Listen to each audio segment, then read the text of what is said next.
Sejam bem-vindos ao podcast A Culpa é do Bartolomeu, um podcast sobre opinião, atualidades e um pouco de história. Aqui com vocês é Thiago Baldin. E aqui é Ricardo, viva! Viva, Ricardo! Estamos mais uma semana falando sobre atualidades e opinião nessa plataforma maravilhosa. É verdade, uma semana que acabou muito bem, porque aqueles sintomas de coronavírus revelaram-se não ser coronavírus, na verdade. Menos mal, Ricardo. Se você estivesse com coronavírus, nós deveríamos estar gravando do hospital. Bom, vamos para as calinadas da semana. Calinadas da semana. Ricardo, eu preciso me retratar sobre o último episódio. Retratar? O que é que tu disseste? Eu cometi uma gafe, totalmente sem querer, realmente não foi intencional. Aquele momento que quando nós estávamos falando sobre a China e eu queria comentar um pouco sobre como a classe média chinesa anda viajando no mundo e o impacto do coronavírus e tudo mais foi refletido aqui na Austrália, o senhor comentou quando eu lhe perguntei o que o senhor sentiu falta perto da Opera House? O senhor falou pessoas, e eu falei pessoas e chineses. E eu dando a entender que chineses não são pessoas, Tiago. Eu sei, mas não foi intencional. O que eu queria dizer é que, dentre essas pessoas, há muitos chineses. E isso é um fato. A Austrália é um dos principais destinos dos chineses de classe média alta que querem passar suas férias. E por causa do coronavírus, impactou diretamente o turismo chinês aqui na Austrália. E Isso foi um pouco evidente pra gente, porque aqui é verão e quando você anda na Opera House no verão é lotado de pessoas. E esse impacto com a China foi notado. E eu peço desculpas se eu fui mal entendido. Eu falei bosta, eu admito. Mas foi sem querer, gente, de verdade. Não, mas é um engano legítimo, porque realmente, como dizes aqui, há muito turismo chinês. E tem-se notado muito que não há chineses em lado nenhum ultimamente. Por isso é um engano legítimo. Nós percebemos. Sim. Eu peço perdão. Não vamos mandar a Inquisição atrás de ti. Então o senhor vai mandar a Inquisição atrás de mim, Ricardo? Não vou mandar a Inquisição atrás de ti, pois foi um erro legítimo. Nós percebemos. Vou ser cancelado. Maravilhoso, Ricardo. Vamos falar essa semana sobre o PIB. PIB, que quer dizer Produto Interno Bruto, é? Não, Produto Interno do Brasil. Não. Produto Interno Bruto, Ricardo. Não, Produto Interno Privado. Hã? Isso, privado. E tem o público também. Vamos lá, Ricardo. Bora.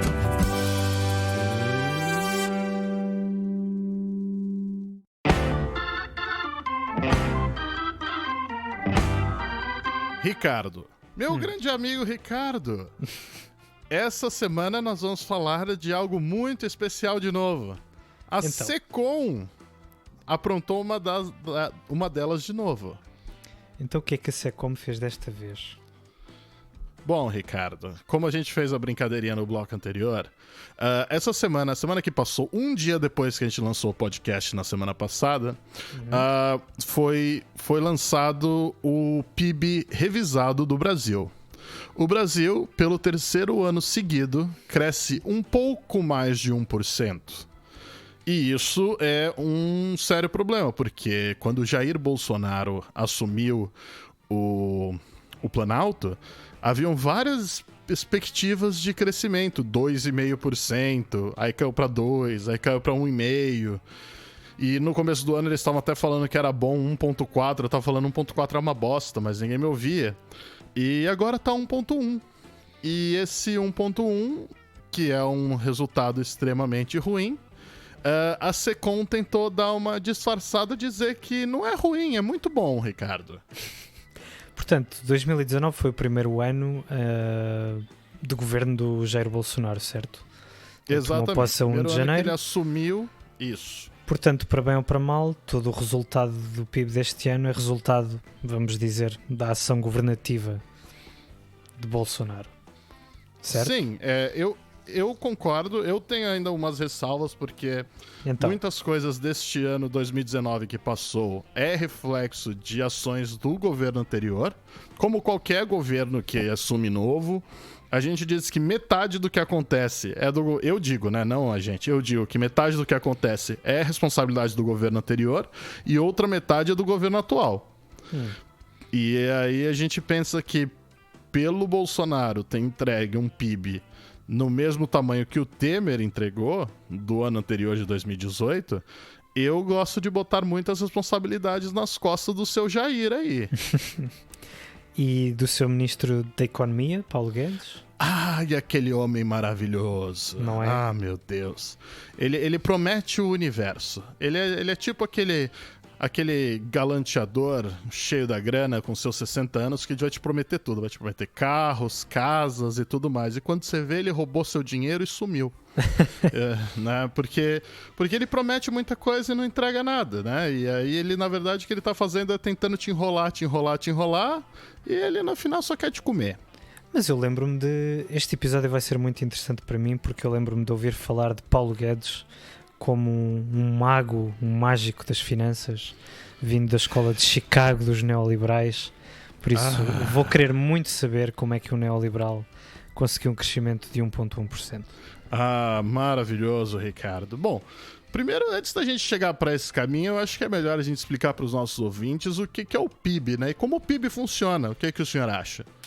Pode ser. Vamos então explicar o que é o PIB. O senhor quer dar a introdução sobre o PIB, Ricardo? Posso dar. Então, muito obrigado. O PIB, Produto Interno Bruto, representa a soma de todos os bens e serviços produzidos numa determinada região, neste caso um país, durante um determinado período. E é um dos indicadores mais utilizados na macroeconomia, com o objetivo de quantificar a atividade económica de uma região. Lido diretamente da Wikipédia. Maravilhoso. Eu estava me questionando como o senhor tinha tanta confiança do que o senhor estava falando, Ricardo. Não, estava a ler diretamente da Wikipédia. Muito obrigado. Maravilhoso. Muito confiante, Ricardo. Achei muito belo. Sim, o problema é que eu tenho o sentimento de quando alguém fala isso pra mim, tá falando igual a professora do Charlie Brown. Não, é verdade. Né? Então eu vou tentar falar aqui de uma forma pro pessoal tentar entender onde é que o PIB está no seu dia a dia, Ricardo. Porque assim, o que acontece? O PIB é sobre todo o serviço ou produto que você compra dentro da economia do seu país, do país que você vive, ok? Então vamos imaginar, vou falar algo que todo mundo faz, tá? Quase todo mundo, pelo amor de Deus, se você não faz isso, você vai morrer. Vamos testar. Todo mundo come. Eu como, de facto, é verdade. Então todo mundo come, certo? Sim. Então vamos dizer assim, se você trabalha num lugar que você tem um bom salário e você consegue ter um dinheiro suficiente para poder almoçar em um restaurante todo dia, esse dinheiro que você vai lá e compra um alimento, você não está só comprando o alimento, você está comprando o alimento e o serviço do cozinheiro. Certo? Sim. Então toda vez que você vai nesses lugares, você está contribuindo com o PIB. Porque você está pegando o dinheiro que você recebeu do seu trabalho e está transferindo ele em troca de um serviço. Isso você gera valor, isso você agrega valor a um produto. Por exemplo, vamos supor que você vai comer um frango assado com legumes. Você está pegando o frango, que é um produto, você está pegando os legumes, que é um produto, e você está pagando por um serviço que vai agregar valor a esse produto, que é assar, preparar, temperar, e com isso você está ajudando o PIB a crescer, Ricardo. Você sabia disso, Ricardo? Sabia, não por essa explicação, por essa analogia tão boa, mas sim. Foi uma excelente analogia. E esse aqui é uma coisa interessante. Tudo que você paga para um serviço, você está ajudando ao PIB. Mas vamos supor, Ricardo, que você mora com alguém, você tem o seu parceiro ou parceira, e vocês dois trabalham, os dois ganham dinheiro, só que por alguma razão, vamos supor, uma crise financeira, o seu parceiro ou parceira perdeu o emprego. Logo, você tem menos dinheiro dentro da sua casa, correto? Logo deixa de gastar.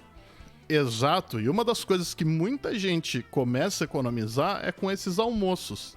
Então o que acontece? Você para de pagar esse serviço agregado, que é o almoço, que é a pessoa preparar a comida para você, e você começa a preparar a sua própria comida. Então, logo, você começa a ajudar menos no PIB. Só que, lógico, uma pessoa num país inteiro não dá em nada, né, Ricardo? Só que quando a gente tem uma crise financeira, você afeta todos do país.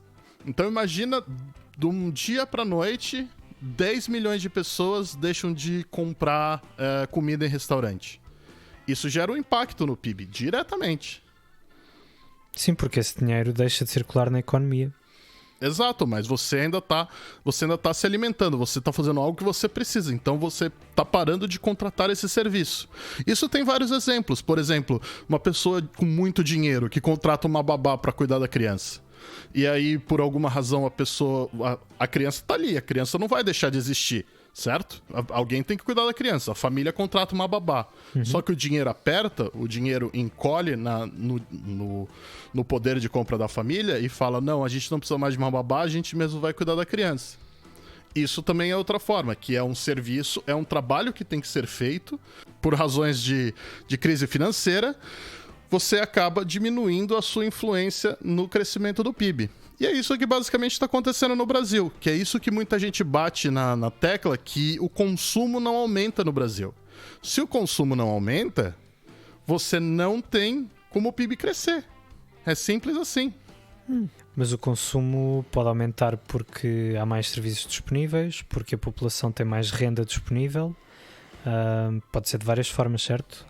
Sim, tem várias formas. O que hoje no Brasil tem um grande problema é que as famílias estão com uma renda muito menor. E isso acaba impactando no consumo de serviços das famílias. Porque, como eu falo, o povo ainda come. Comer é uma coisa que não acaba, né? Você sempre tem que se alimentar.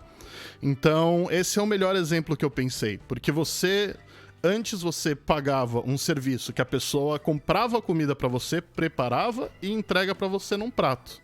E agora essas pessoas que estão com dinheiro mais curto, elas que vão comprar a comida, então você corta essa linha de produção, elas que vão preparar a comida e cortam outra linha de produção. Então isso tem um impacto grande porque aquela linha do restaurante é altamente impactada. E as pessoas que trabalham ali, toda a linha de coisas que elas compram também é impactada. Sim. E então é isso que está a acontecer no Brasil neste momento. Sim, e aí que vem esse papo que eu achei extremamente imbecil da Secom, que é falar dessa maluquice de PIB público e PIB privado.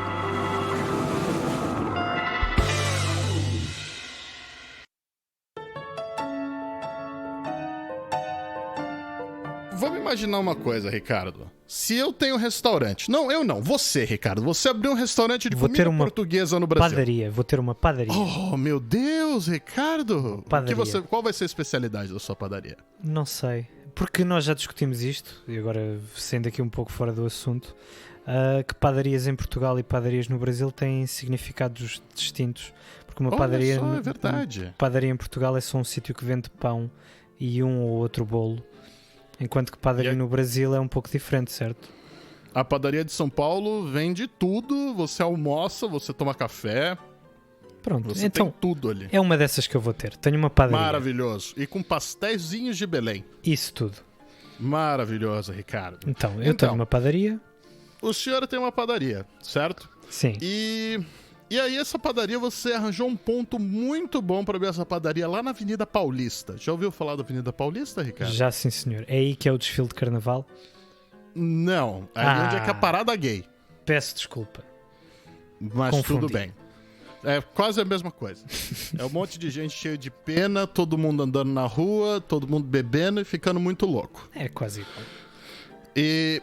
Então, na Avenida Paulista você tem várias empresas ali. Empresas que são privadas, que são empresas grandes, com muitos funcionários, mas você tem várias estatais ali, como a Petrobras, você tem como outras empresas. Se você recebe um funcionário de uma empresa que é estatal e outro funcionário de uma empresa que é privada, eles vão na sua padaria para os dois comerem um pastelzinho de Belém cada um. Qual que vai pro PIB público e qual que vai pro PIB privado, Ricardo? Portanto, o que pagar com notas com a cara de Jair Bolsonaro vai para o PIB público. Lógico. O que pagar sem ser com essas, o que pagar com cartão vai para PIB privado. Não sei, Exato. Estou a brincar. É assim que funciona, É mesmo. assim que funciona. Não, porque não faz... Porque é imaginação. Acabei de inventar. Exato, porque é um sonho. Porque não tem como você... Porque esse é o conceito que eu quero que as pessoas entendam. Que o que se influencia no PIB é algo... É algo que é em todo lugar. Então, toda pessoa que recebe um dinheiro e ela paga por um serviço, nesse caso na sua padaria, Ricardo, a pessoa está te pagando pelos ingredientes e pelo seu serviço de produzir o pastel de Belém. Se esse dinheiro veio de uma empresa pública ou se esse dinheiro veio de uma empresa privada, não tem como você medir de onde esse dinheiro veio. E é isso que essa ideia do PIB público e PIB privado é um tanto quanto questionável. Eu agora vou fazer aqui um pouco de advogado do diabo, se for possível. Eita! E perguntar, então, e se nós considerarmos investimento público na economia, como, por exemplo, obras públicas, investimento em serviços públicos em geral, construção de hospitais, vamos dizer assim, esse tipo de obras, nós podemos considerar isso, porque isso também vai contribuir para o PIB, no sentido em que tu precisas de contratar as empresas de construção, há ali um valor acrescentado Exato. que é criado, que contribui para aumentar o PIB do país. Nós poderíamos considerar isso, hipoteticamente, como PIB público por oposição a um PIB privado que viesse do investimento de empresas privadas? Então, pelo que eu andei pesquisando, entrei até em contato com um amigo meu que atualmente é um estudante de economia, ele me passou algumas informações sobre como esse aspecto teórico, que é essa parte do que a gente no Brasil está chamando de PIB público, é uma teoria que o pessoal está tentando analisar e ver se é válido você realmente separar os dois PIBs nessa perspectiva. Porque, exatamente como você falou, você está falando o termo investimento. Um governo ele tem duas fontes de gasto, né? No Brasil, em caso, tem três, mas eu não vou falar a terceira, que é os juros da dívida que muito país tem. Mas vamos pôr as duas fontes de gasto. O caso do funcionário que eu te falei é basicamente gasto com pessoas do governo, certo? Então é o gasto que o governo tem que gastar todo ano. Sim. E aí tem esse lado que é o gasto com investimento, que é o dinheiro, teoricamente, que sobra do pagamento de salário, que o governo vai fazer o investimento. Isso, se as pessoas que estão analisando querem usar isso para tentar entender qual é o maior impacto do governo dentro do PIB, isso faz todo sentido. Só que você não consegue desassociar 100%, né? Porque por mais que vamos supor que o governo invista 3 bilhões de reais para construir uma ponte. Esses 3 bilhões vão para as empreiteiras, que as empreiteiras pagam os funcionários e que pagam toda a linha de produção. E aí, esse dinheiro vai entrar diretamente no PIB com os bens de consumo que eles acabarem comprando e comprarem os bens de consumo e os serviços com esse dinheiro que eles receberam. Isso realmente é uma teoria que vem sendo discutida. Porém, existem pessoas que são críticas a essa teoria, dizendo que é muito difícil você desvincular os investimentos do PIB privado, porque, querendo ou não, esse investimento do governo vai impactar nas empresas privadas. Sim, se nós voltarmos... Vai impactar no crescimento. Se voltarmos à história da minha padaria, a pessoa que viesse comprar o pastel de Belém a contar para o PIB privado viria da empresa privada, mas, no entanto, só está a vir da empresa privada porque o Estado investiu, ou seja... Entendo como fazer essa desassociação é difícil. É extremamente difícil. Mas assim, eu digo que você tem que realmente ter essa consideração para entender o quanto o governo influencia. Eu não consegui achar os números do Brasil. O número que eu achei mais claro e mais evidente foi o número dos Estados Unidos de 2018, onde o governo americano influenciou 11% do PIB americano. Diretamente. E isso foi com investimento em armamentícia, que foi um dos maiores investimentos, obras de infraestrutura e o pagamento de pessoas, né, que foram as principais coisas. E aí, quando a gente vai quebrar o o conceito do PIB, a gente tem que pensar que o PIB ele é calculado dividido em basicamente 5 partes, o mais comum, né? Há outras formas de você calcular o PIB. Ele faz o cálculo do consumo privado, ele faz o cálculo do consumo público, que aí é aquele gasto que o governo tem com pessoas e tudo mais, o gasto com investimento, que isso daí pode ser investimento, em geral, investimento do governo, os bens exportados menos os bens importados. Muito bem. Certo? Então, essas são as informações são usadas para se calcular o PIB hoje no Brasil.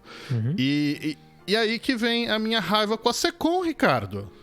Então, a Secom, estive aqui a ver o tweet muito interessante. O senhor pode declamar o tweet para nós, Ricardo? Posso declamar o tweet que diz: o Brasil não parou de crescer, PIB público menos 2,25%, PIB privado mais 2,75%, o Brasil agora cresce de verdade. Sábias palavras. É tão belo que dá vontade de eu me dar um murro na própria cara. Sábias palavras. Deixei apenas de fora que PIB público a descer tem uma pequena chamada no canto a dizer bom para o Brasil. Isso é que me incomoda. Para o caso de alguém não ter percebido, a mensagem, eles puseram ainda aquela pequena nota a dizer bom para o Brasil. Eu imagino. Olha, dá até uma dor quando eu ouço isso.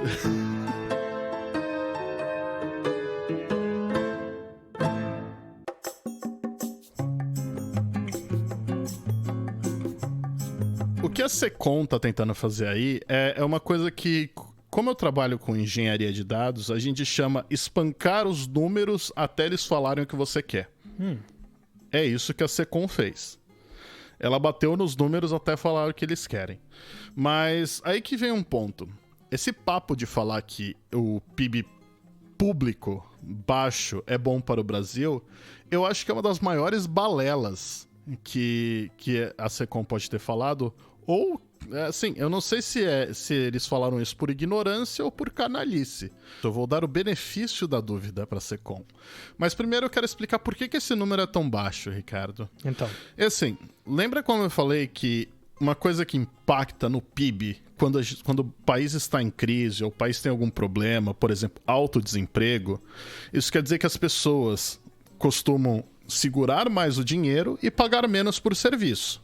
As pessoas vão fazer mais coisa das coisas pelo dinheiro que elas têm. Elas vão fazer a própria comida, elas vão limpar a própria casa, elas vão lavar o próprio carro. Vai diminuir a quantidade de serviços que a pessoa vai pagar. Só que isso não só impacta no PIB, porque existe uma coisa em todos os países que toda vez que você paga por um serviço, você paga a porcentagem de uma coisinha ali no meio, Ricardo. Você sabe o que é? Nós em Portugal chamamos IVA, o valor acrescentado. E no Brasil a gente chama imposto mesmo. Ok. Porque cada serviço no Brasil tem um imposto diferente. É uma maravilha. É uma zona. É uma zona sem tamanho. Não é um imposto único pelo serviço, que seria 10%, vamos supor que é igual aqui na Austrália. Não. Você vai na padaria, na sua padaria é 27% de imposto, Ricardo. 27%? 27% de imposto, Ricardo. Muito alto.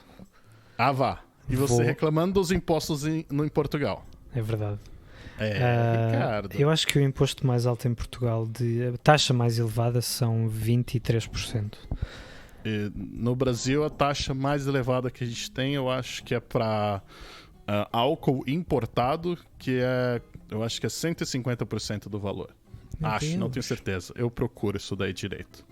Bom, mas então, como eu estava falando, toda vez que você vai comprar alguma coisa ou pagar um serviço, você paga imposto. E esse imposto vai para o governo municipal, estadual e federal. O governo federal brasileiro, Ricardo, ele não passou nenhuma lei alterando os impostos que a gente paga. O governo federal brasileiro não passou nenhuma lei alterando a alíquota de imposto de renda desse novo ano. Logo, esse ano a gente está pagando mais imposto que o ano passado, porque a alíquota do imposto de renda não mudou. Não foi reajustada.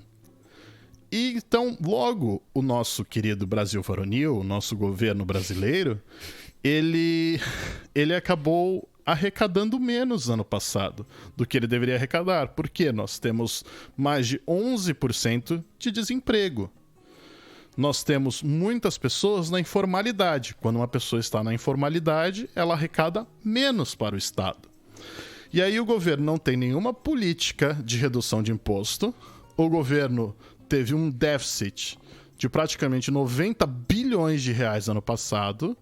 Então isso justifica toda a falta de investimento e a falta de reação do PIB público brasileiro.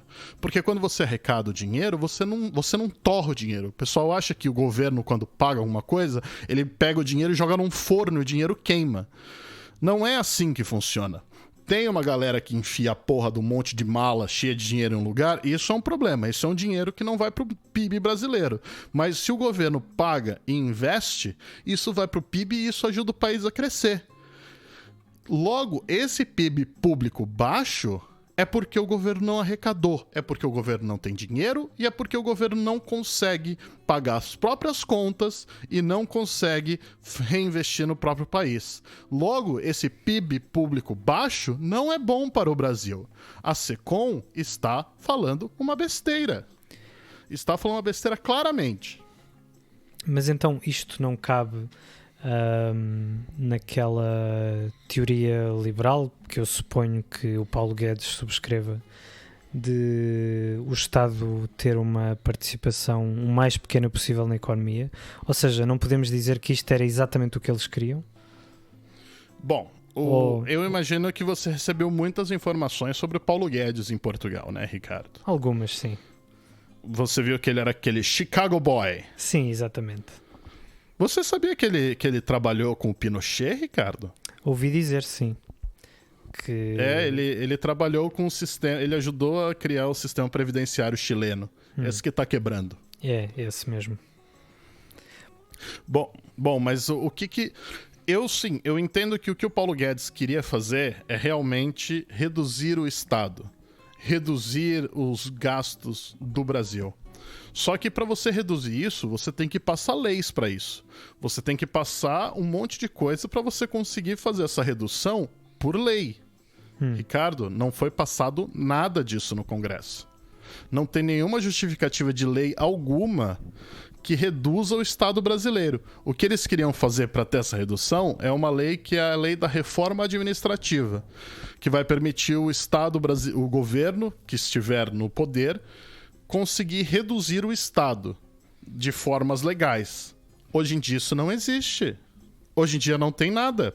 Eu entendo o seu ponto, porém, isso não condiz com a realidade que foi votada no Brasil até hoje.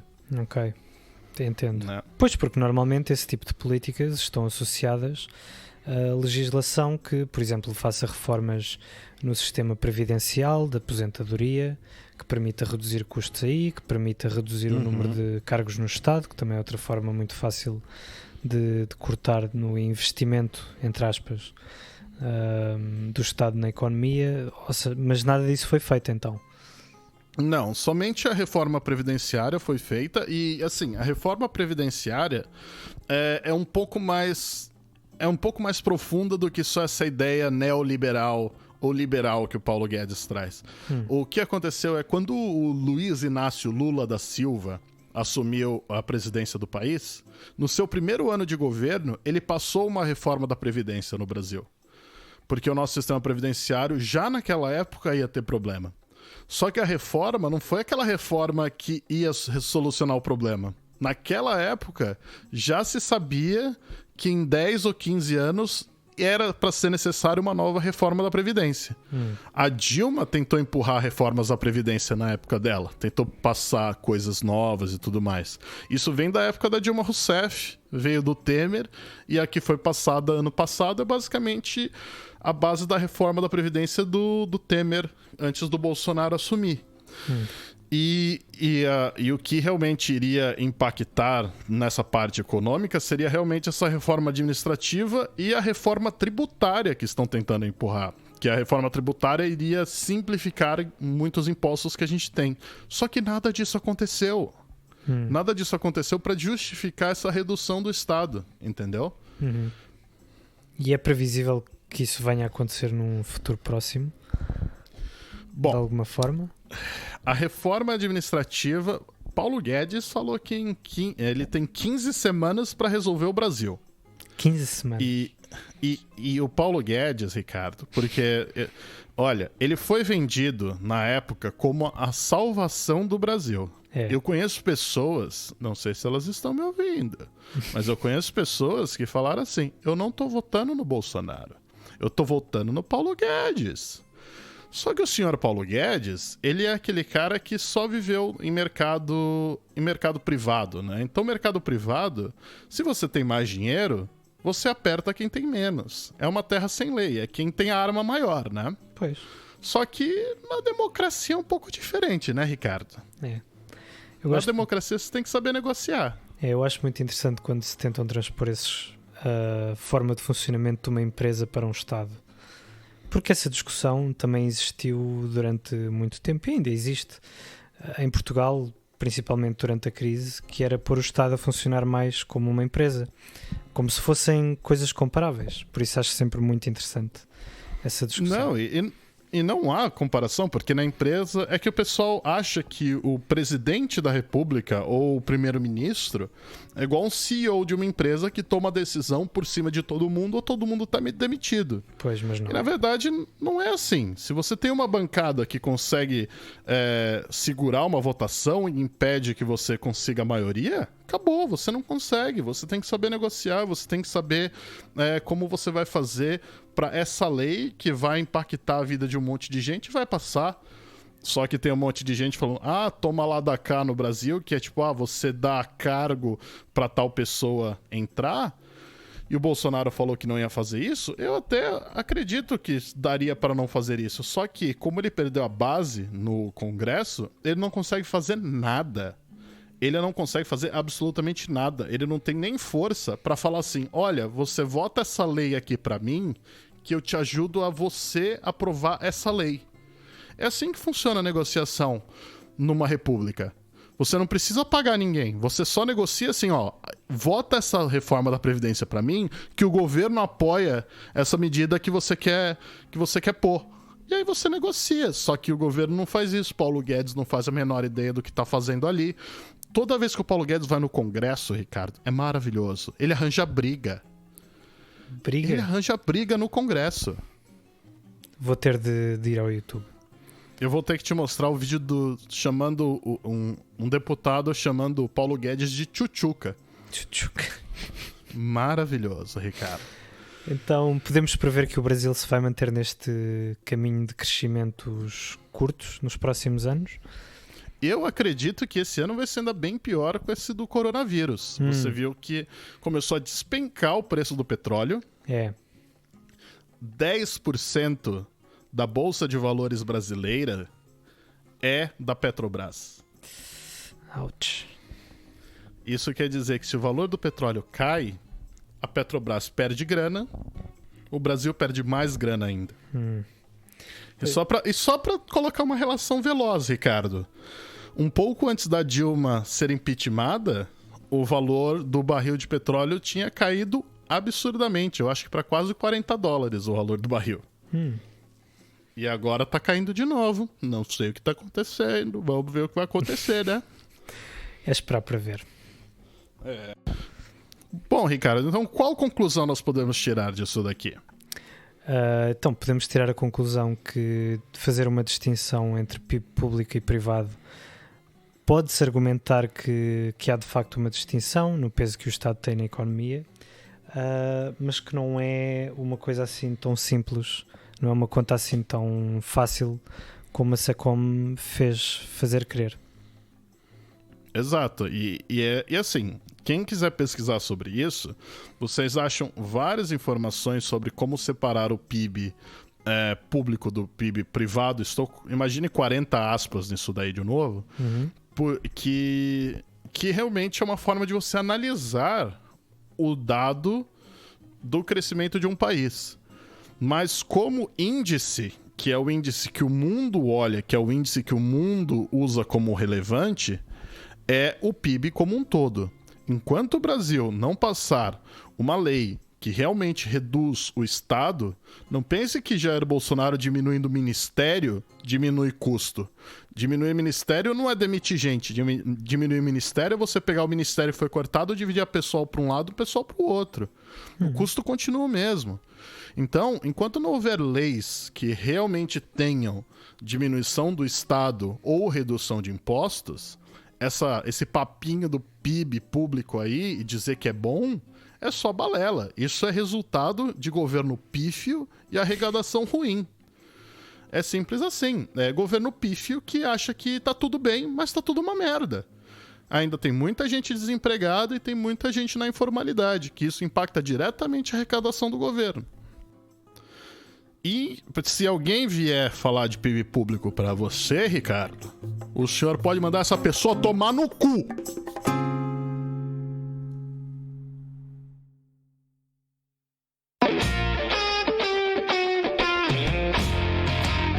Então, Tiago, estou muito curioso para saber como é que Bartolomeu Dias é responsável pelo PIB. Olha só, Ricardo, você engoliu a minha fala. Então. Bom, Ricardo, vamos começar então sobre isso, né? O PIB, Produto Interno Bruto, foi criado por um inglês. Por isso que o termo é GDP. Gross Domestic Product. Isso, Gross Domestic Product. Quem criou este conceito foi William Petty, um economista inglês que queria levantar formas de demonstrar como existiam impostos não muito justos entre a Inglaterra e os Países Baixos. Sir William conseguiu sua notoriedade por ser muito próximo do rei Charles II, Ricardo. Você lembra quem é rei Charles II, Ricardo? Foi aquele senhor com quem casou a filha do rei português, Dona Catarina de Bragança, que O quê? Que segundo a lenda foi quem levou o chá para a Inglaterra. Olha só, Ricardo, a família Bragança de Dom Pedro I, Dom Pedro II, essa e do mesmo. deputado Felipe de Orleans e Bragança, que por sinal me bloqueou no Twitter. Foste bloqueado por Realeza no Twitter, já viste? Fui bloqueado por Realeza no Twitter, Ricardo, você acredita nisso? Devias pôr isso no LinkedIn. Eu acho que eu vou pôr, fui notado pela Realeza. Bom, por que esse povo aí se casou, né? O Charles II se casou com Catarina de Bragança. Porque Portugal teve uma guerra, a Guerra da Restauração com a Espanha, Ricardo. O senhor lembra o que essa guerra foi sobre? Então, em 1640, depois de 60 anos de termos um rei espanhol em Portugal, nós dissemos, pronto, acabou, já não queremos mais. Foi bonito, mas vão-se embora espanhóis. Mas foi uma merda. Foi ruim pros dois, nós não quer mais. Não sou eu, és tu. Ou ao contrário, não és tu, sou eu. Maravilhoso. Mas isso não foi uma coisa tranquila, né? Porque teve várias tretas, né? Foi um divórcio bem complicado. Bem complicado, porque a Espanha estava invadindo colônias, os Países Baixos, que estavam em dominação espanhola na época, invadiram o Nordeste brasileiro. Portugal teve que mandar tropas para as colônias para recuperar as colônias, né, Ricardo? Uhum. E toda essa treta aí que teve da Espanha dominar os Países Baixos, que acabou invadindo o Brasil, tem uma possibilidade das razões disso ter acontecido. As razões não são muito explícitas, mas essa invasão e esse controle espanhol vem de resultado da Inquisição Espanhola, Ricardo.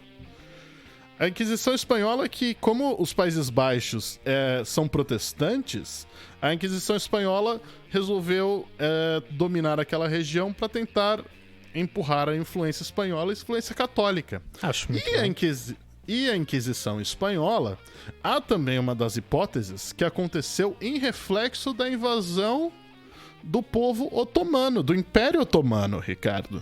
E você lembra o que o Império Otomano fez, não é, Ricardo? Acho que fecharam o canal do Suez. E aí tomaram Constantinopla. Exatamente. E cortaram a rota das especiarias. E logo Portugal só conseguiu ter força e dinheiro para esta guerra que fizeram a família de Bragança se tornar a dinastia portuguesa, graças a quem, Ricardo? Bartolomeu Dias. Que cruzou o Cabo da Boa Esperança e conseguiu cortar essa rota da seda, onde você vê que tudo isso está conectado. Bartolomeu Dias, Império Otomano, Inquisição Espanhola, Países Baixos, Inglaterra, PIB, Jair Bolsonaro, SECOM. Tudo acaba em Jair Bolsonaro. E Bartolomeu Dias.